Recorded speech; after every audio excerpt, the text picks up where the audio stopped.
Welcome back to my channel. मैं सुजाता और आप लोगों का अपने यूट्यूब चैनल पे स्वागत करती हूँ। तो जो लोग मेरे चैनल में नए होंगे, मेरे चैनल को लाइक कर लीजिएगा, सब्सक्राइब कर लीजिएगा एवं बेल आइकन बटन को प्रेस कर लीजिएगा ताकि मेरा नोटिफिकेशन आप लोगों तक सबसे पहले पहुँच सके। तो आइए आज हम लोग जानते हैं कि अक्षय तृतीया के दिन हमें अपने लड्डू गोपाल जी की सेवा कैसे करनी चाहिए। तो अक्षय तृतीया से लड्डू गोपाल जी की सेवा में बदलाव हो जाती है क्योंकि गर्मी का मौसम आ जाता है, इसलिए उस दिन से हमें उन्हें चंदन की सेवा देनी पड़ती है।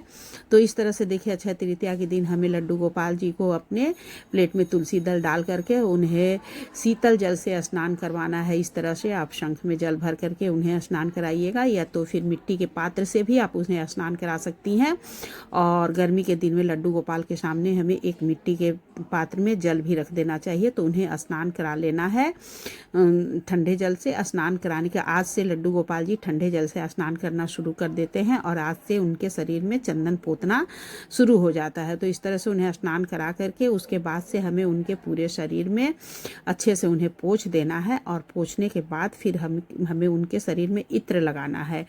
इत्र खूब अच्छे से उनके पूरे अंग अंग में हमें लगा देना है। और गर्मी का दिन आ गया तो इसलिए उन्हें आप चंदन लगा करके बिना वस्त्र के सिर्फ चड्ढी पहना करके भी रख सकती हैं। तो इस तरह से उन्हें देखिए, हमें स्नान कराने के बाद खूब अच्छे से पूरे शरीर में मल करके हमें इत्र लगा देना है, और इत्र लगाने के बाद हमें उन्हें चंदन लगाना है। तो ये देखिए, हमारे छोटे से कान्हा जी हैं। तो अक्षय तृतीया के दिन से इनकी सेवा में थोड़ा सा बदलाव होता है, चंदन आज से इनके शरीर में लगने लगता है। तो इस तरह से देखिए, हमें उनके मस्तक पे, उनके सर में, उनके अंग अंग में हमें चंदन, इस तरह से चंदन का लेपन कर देना है। तो चंदन शीतलता प्रदान करती है, इसलिए चंदन को हमेशा मस्तक पे लगाया जाता है। मस्तक पे चंदन का तिलक इसलिए ही लगाया जाता है कि चंदन में शीतलता होती है। तो इस तरह से लड्डू गोपाल के पूरे बदन में चंदन लगा देने से उन्हें शीतलता प्रदान होगी और वो अच्छे से मतलब ठंडापन महसूस करेंगे। यदि कूलर पंखा ना लगे तो भी उन्हें ठंडापन महसूस होगी। तो इस तरह से हमें उन्हें चंदन का टीका लगा देना है, चंदन से पूरे बदन में लेपन कर देना है। उसके बाद उन्हें बैठा करके हमें उस दिन उनकी पूजा इस तरह से करनी है। देखिए, तो फिर हम चंदन लगा दी। चंदन लगाने के बाद से आप विधि विधान से पूजा कर दीजिए। जैसे कि लड्डू गोपाल जी को देखिए, स्नान तो करा ही दिए हैं, और फिर उसके बाद हमें उन्हें तिलक भी लगा दिया, और इस तरह से उसके बाद उन्हें हमें फूल समर्पित कर देना है। फूल समर्पित करने के बाद से आप गुलाब का फूल, चंदन फूल, और आप देखिए इस तरह से भी आप लड्डू गोपाल को रख सकती हैं, और वस्त्र भी पहना करके रख सकती हैं, उसमें कोई दिक्कत नहीं है, वस्त्र भी पहनाया जा सकता है। तो इस तरह फिर उन्हें हमें फूल समर्पित कर देना है। और इस दिन से उन्हें जो भोग भी है, भोग में भी बदलाव, जैसे कि गर्मी का मौसम आ गया तो हमें उन्हें ठंडा चीज़ें जैसे समर्पित करना चाहिए, जैसे दूध हो गया, या फिर ठंडा सामान हमें, जैसे कि जिससे कि हमें ठंडा, जैसे खीरे का, तरबूज का।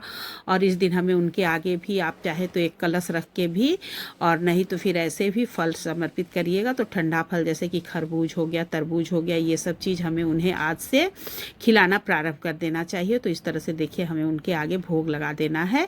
भोग में आप शीतल पदार्थ लगाइएगा, जैसे खीरा, ककड़ी। मेरे पास तो केला था इसलिए मैं केला ही रख के वीडियो बना दी हूँ।